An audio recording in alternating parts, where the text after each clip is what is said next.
Well folks, we are going to make a second video to you. We'll read a little bit. I was going to say to live with you. You will see a little bit of the continuation of the reading we started together.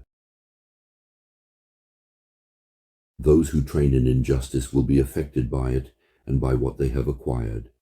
This will fall back on them.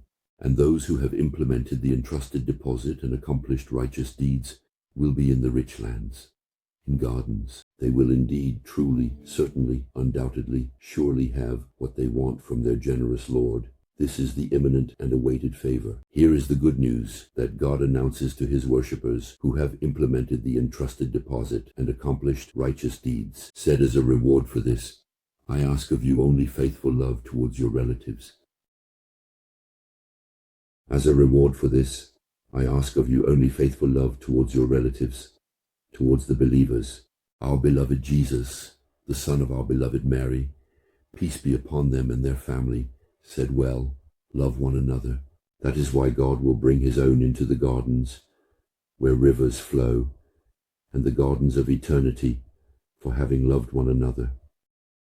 And obviously, they are believers, because those who do not believe in God expect nothing from God.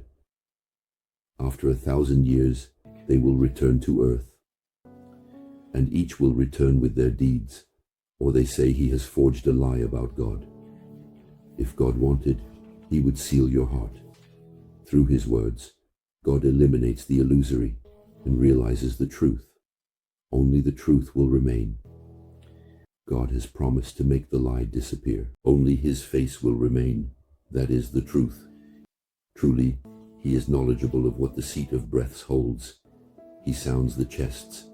Now, it is he who accepts the return of his worshippers and forgives the wrongdoings. He knows what you do, and he answers those who have implemented the untrusted and accomplished the righteous deeds. He gives them an increase of his favor, and for the deniers a strict correction. And if, on earth, God had greatly distanced from his worshippers, they would have been excessive. That is why God sustains his own with moderation. But he has sent down in measure what he wants. There you go. Truly, with his worshippers, he is very informed and clairvoyant. All right? Once again, how do you want the Quran to be a source of misguidance, since God says he sends down in measure what he wants? Therefore you cannot go astray, since God knows us. He is the one who shaped us.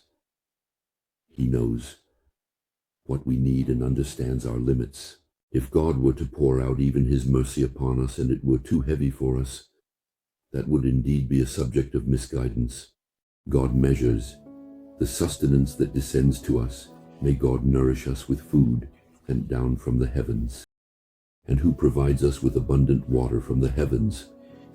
And it is he who has sent down in stages the fertilizing rain after they had lost hope, and who responds with his radiant love. He, the very near, the most praised.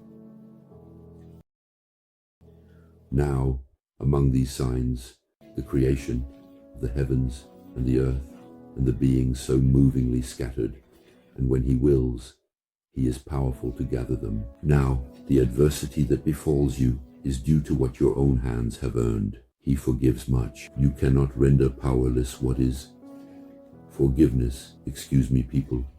You cannot render powerless what is on earth. In place of God, you have neither close allies nor helpers. All right. I will try not to comment too much because otherwise the reading will be short. And among these signs, the vessels that traverse the sea, similar to markers. The vessels, that is to say our bodies, that traverse the sea, similar to markers. All right. The wind, then it would remain still on its surface.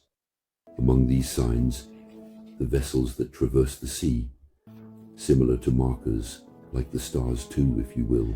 If he wanted, he would calm the wind, then it would remain still on its surface. And truly this draws for every being a very grateful environment. All right, the wind, all right. Without wind, there are no wells. So God tells us, on earth you dwell, you traverse the earth, similar to markers, and it is I who make you move forward by sending you the wind.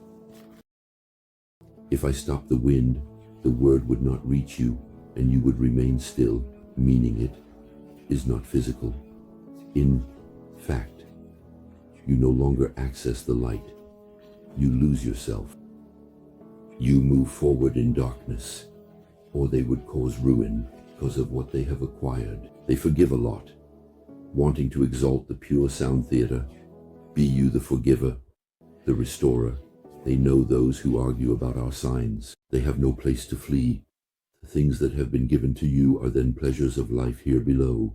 What is with God is better and everlasting for those who have implemented the entrusted deposit, and who rely on their Lord, and who avoid the gravest offenses and perversions, and who, carried away by anger, forgive, and who are willing to respond favorably to their Lord, and to elevate the unifying action of grace, and to mobilize the coordination among them, and who distribute what we have assigned to them, and those who defend themselves when oppression reaches them, distribute the word, to which we invite our beloved Jesus. Peace be upon him. Believe in what he has brought, and share the knowledge that God has given you. He will always give you more. The retribution for a wrongdoing is an equivalent wrongdoing. So the retribution for one who forgives and reconciles is the responsibility of God, but loves those who forgive.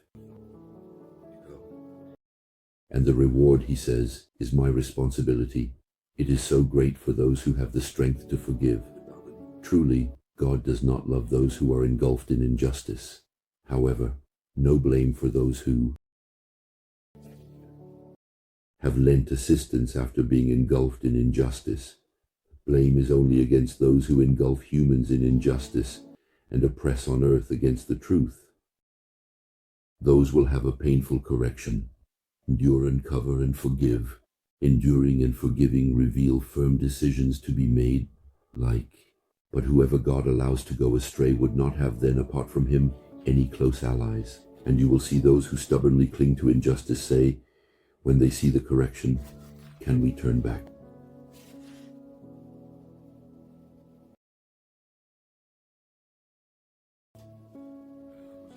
I took a note, verse 32. The ships that sail the sea are like markers, empty goods. The vessels, meaning the body, we talked about that earlier. Glory and purity to you, eternal Lord my God, and to him you will help him to expose, bowing down under the effect of humiliation, casting a furtive glance. Now, those who have implemented the entrusted deposit will truly say, on the day of resurrection, those who ruin themselves are those who ruin themselves, along with their affiliates. Truly those who trained for injustice, do they not suffer a permanent correction? It is the present, and for them, no close ally who would assist them in place of God, no refuge for the one whom God allows to go astray. Prepare to respond favorably to your Lord before a day comes that God will not delay. On that day, you will have no shelter, and you will not be able to decline. If they turn away, then we have not commissioned you to protect them. Only the transmission of the message is your responsibility. And indeed, when we make a human taste a radiant love coming from us, he rejoices. Here, a misfortune befalls him because of what his hands have done. So the human is very denier. You're coming to the end, sorry. God has clothed her with the subjects of the earth and what he has created. Well, people, go ahead. Have a good day. May God bless you. And I am returning to Mali.